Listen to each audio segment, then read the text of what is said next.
तो मैं आपको क्या बोल रही थी, क्लोरीन आपका बाहर मोर है और अंदर आपका क्लोरीन लेस है। सो जब क्लोरीन चैनल ओपन होगा तो वो वोल्टेज गेटेड चैनल है, इसकी वजह से क्या होगा, बाहर से अंदर क्लोरीन मूव करेगा। अब अंदर minus, chlorine carries a negative charge, negative charge अगर अंदर मूव करेगा तो आपका इनसाइड नेगेटिव होगा या पॉजिटिव होगा? If chlorine is moving inside, then tell me, inside would be negative or positive?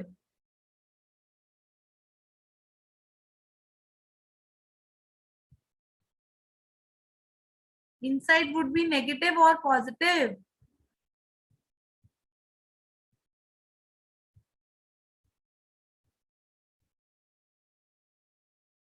Negative.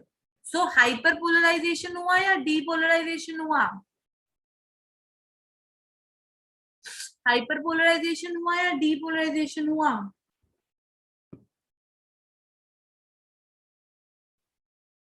This is called as hyperpolarization. तो ये इनिबिटरी पोस्ट सिनेप्टिक पोटेंशियल हुआ या एक्साइटेटरी पोस्ट सिनेप्टिक पोटेंशियल हुआ? It would be inhibitory postsynaptic और excitatory postsynaptic, बताओ।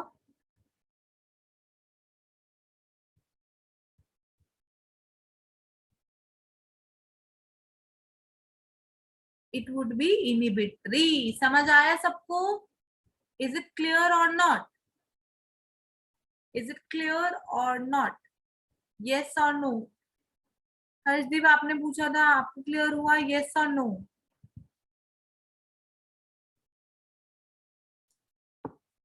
ठीक। So what are different example of your neurotransmitter? Mainly neurotransmitters कौन से होते हैं? एक होता है एसिटाइल कोलिन, कुछ न्यूरोट्रांसमीटर्स के नाम याद कर लो। एसिटाइल कोलिन, एक होता है डोपामीन, एक होता है आपका एपिनेफ्रिन, दूसरा होता है नॉर एपिनेफ्रिन, एक होता है सीरोटोनिन, एक होता है गाबा। ये आपके मेन न्यूरोट्रांसमीटर्स होते हैं जो आइडियली आपके नर्वस सिस्टम में रिलीज होते हैं। So these are some of the example of neurotransmitters. कुछ न्यूरोट्रांसमीटर्स इसमें से एक्साइटेटरी होते हैं, कुछ इसमें से इनहिबिटरी होते हैं, कुछ डिपेंड करता है वो कहाँ पे ट्रैवल करते हैं, कुछ एक्साइटेटरी बन जाते हैं, कुछ इनहिबिटरी बन जाते हैं। जैसे अगर मैं एसिटाइल कोलिन का एग्जांपल दूं, एसिटाइल कोलिन अगर आपके स्टमक में पहुंच रहा है तो वो एक्साइटेटरी बन जाएगा, वो आपके हार्ट में पहुंचेगा तो वो इनहिबिटरी बन जाएगा। So depending upon the location where they are release, और मतलब उस पर डिपेंड करता है कि वो एक्साइटेटरी है इनहिबिटरी है। जो गाबा होता है, गाबा हमेशा इनहिबिटरी रहता है, it will always remain inhibitory कहीं भी पहुंचे। सीरोटोनिन ऑलवेज रिमेन स्टिमुलेटरी, हमेशा स्टिमुलेटरी रहता है। एपिनेफ्रिन, नॉन एपिनेफ्रिन अगर स्टमक में पहुंच रहा है तो इनहिबिटरी होंगे, अगर आपके हार्ट में पहुंचेंगे तो स्टिमुलेटरी होंगे। So the neurotransmitter can be either stimulatory or inhibitory, or it have dual purpose depending upon on which organ it is receiving. This is about neurotransmitter. अब नेक्स्ट क्या एक पॉइंट होता है, एक जो सिंगल पोस्ट सिनेप्टिक न्यूरॉन होता है ना, a single post synaptic neuron के ऊपर थाउजेंड्स ऑफ सिनेप्स पहुंचते हैं, थाउजेंड्स ऑफ। उसमें से जो कुछ होते हैं वो एक्साइटेटरी होते हैं और कुछ होते हैं वो इनहिबिटरी होते हैं। और अब क्या होगा, अगर एक पोस्ट सिनेप्टिक न्यूरॉन के ऊपर थाउजेंड्स पहुंच रहे हैं, थाउजेंड्स ऑफ सिनेप्स, अगर इनहिबिटरी वाले ज्यादा हुए तो आपका आईपीएसपी स्टिमुलेट हो जाएगा, अगर एक्साइटेटरी वाले ज्यादा हुए तो आपका ईपीएसपी स्टिमुलेट हो जाएगा। सो एट एक्साइटेटरी सिनेप्स, जिस सिनेप्स पे ज्यादा एक्साइटेटरी है वहां पे ईपीएसपी प्रोड्यूस होगा, और at inhibitory synapse IPSP is produced. Is it clear?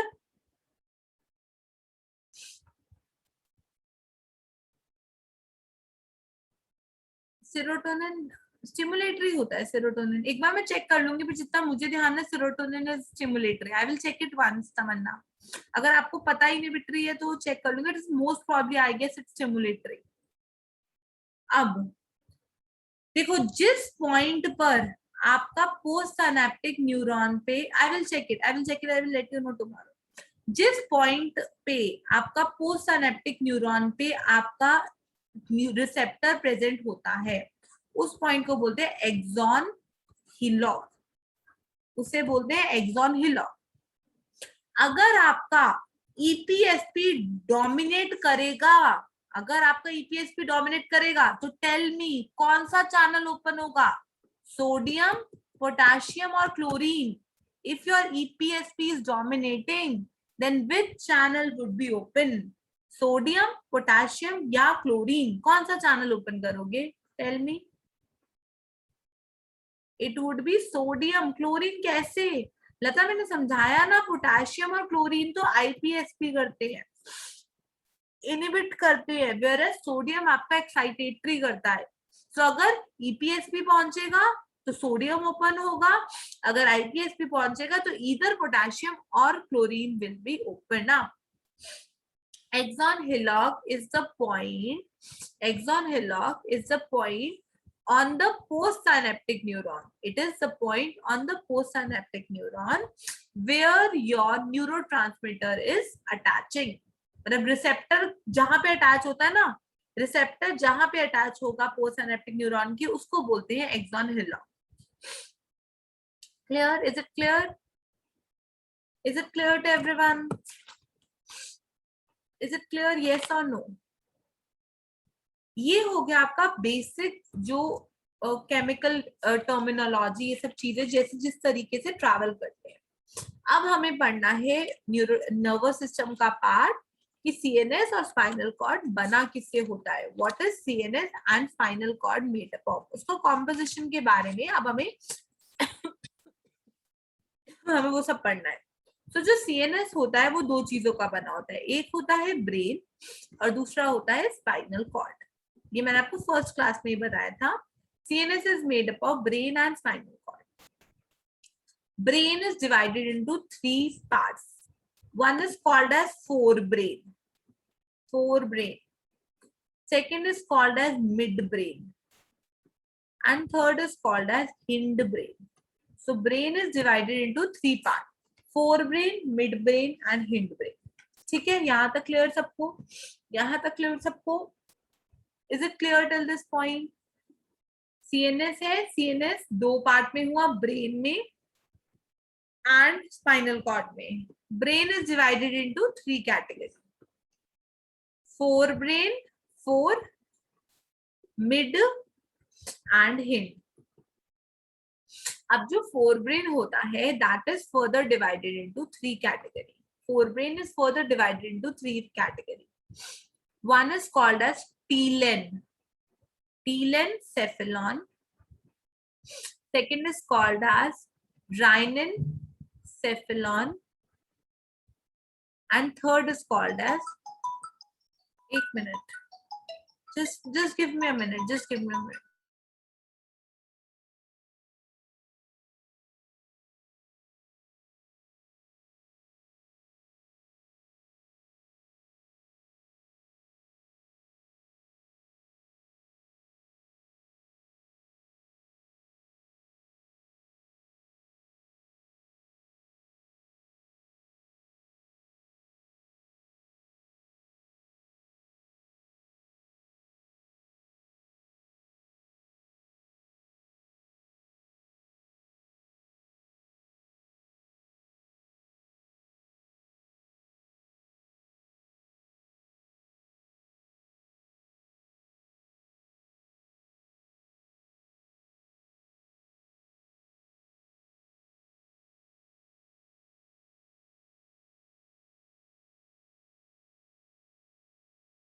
हाँ जी, so forebrain is divided into 3 category. One is called as telencephalon, rhinencephalon and diencephalon.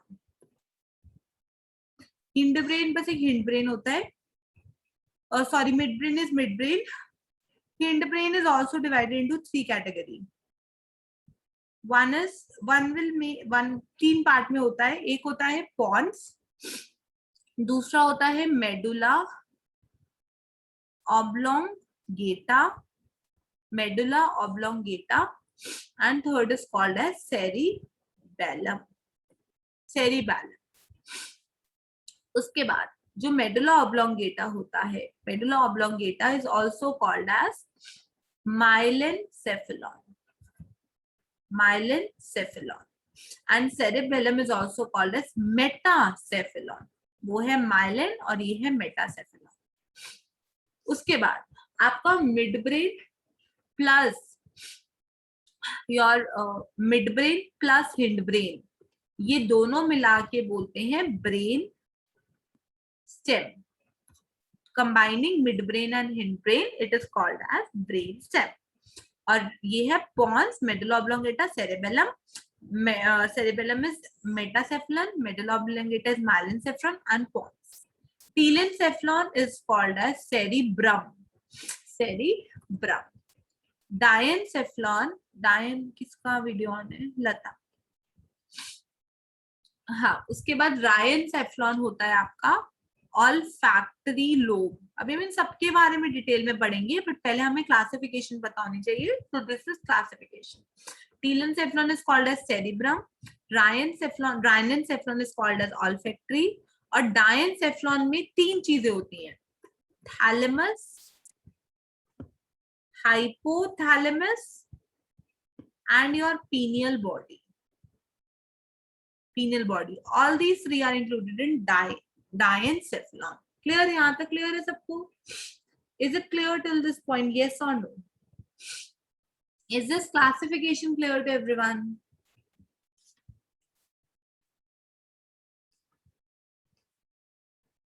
Is this classification clear? ठीक है। अब एक और पॉइंट, सारे सेफलॉन सेफलॉन है ना, तो इनके भी नाम है। Forebrain is also called as prosencephalon, prosencephalon. Midbrain is also called as mesencephalon, mesencephalon. ये मीजेन, ये मेटा, ये मेटा और ये myelen. And hind brain is also called as rhombencephalon, rhombencephalon. Forebrain, midbrain, hindbrain. Forebrain is called as prosencephalon, midbrain is called as mesencephalon, hindbrain is called as rhombencephalon. ये further तीन category में होता है, उन तीनों के नाम, फिर उसमें क्या होता है उनके नाम. So this is about the basic classification of brain. Brain is one of the largest organ in adult. It is not the largest, it is one of the largest organ.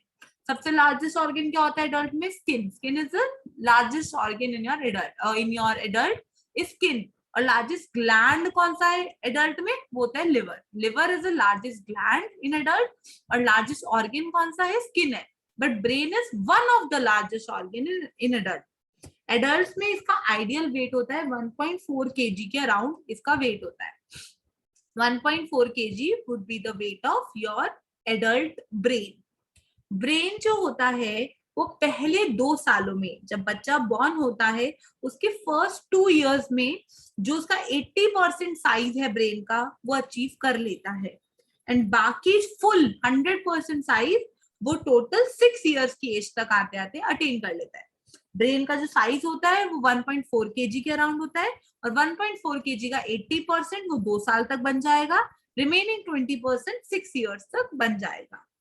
दिखने में कैसा होता है? ये अपीयर होता है as a pinkish, pink colour का होता है, पिंकिश ग्रे. पिंक भी नहीं होता, ग्रे भी नहीं होता, pinkish grey and walnut shape का कलर होता है इसका. इसके अंदर अराउंड 100 बिलियन ऑफ न्यूरॉन्स होती है. हमने न्यूरॉन्स पढ़ा ना, न्यूरॉन्स कैसे कैसे ट्रैवल करती हैं, तो अराउंड इसमें 100 बिलियन न्यूरॉन होती हैं. मुझे बताओ 1 मिलियन किसके इक्वल होता है? 1 million is equal to 10 lakh and 1 billion is equal to 100 crore. याद रखना ये चीज, ठीक है? 1 million is 10 lakh and 1 billion is 100 crore. इससे आप कैलकुलेशन कर सकते हैं, कभी आपको यूज हुआ. तो यहाँ तक सबको क्लियर हो गया? Is it clear till this point? यहाँ तक सबको क्लियर है? Is it clear till this point? Yes और नो? अब इसके बाद आता है हमारा कवरिंग ऑफ ब्रेन. फिर हम यहाँ से कल पढ़ते हैं कि कवरिंग ऑफ ब्रेन, और फिर सेरिब्रम, सेरिबेलम, ये सब चीजें कल पढ़ते हैं, ठीक है?